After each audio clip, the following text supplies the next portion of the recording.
MS royal city यांनी जो हा प्रोजेक्ट हाती घेतलेला आहे तो एकंदरीत 11 एकरमध्ये आहे। एवढा प्रोजेक्ट मी पहिल्यांदाच पाहतोय महाराष्ट्रातल्या अनेक शहरांमध्ये फिरल्यानंतर, आणि इतक्या अत्याधुनिक पद्धतीनं हा प्रोजेक्ट तयार होत असेल तर लातूरमध्ये नवीन सिटी म्हणण्यापेक्षा, नवीन लातूर म्हणण्यापेक्षा एक आधुनिक शहर असं याला नाव देता येईल।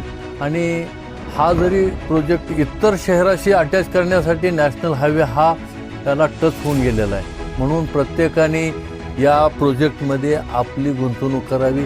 बाकीचं कारण सांगण्यासारखं बरंचसं आहे, पण आमच्या शुभेच्छा आहेत। आम्ही प्रत्येकांना आवाहन करतो की आपल्याला भविष्यातील सुखसुविधा आणि सुरक्षितता पाहिजे असेल तर या प्रोजेक्टचे तुम्ही सभासद व्हा, मालक व्हा आणि आनंदाने जीवन जगा, एवढीच आमच्या शुभेच्छा।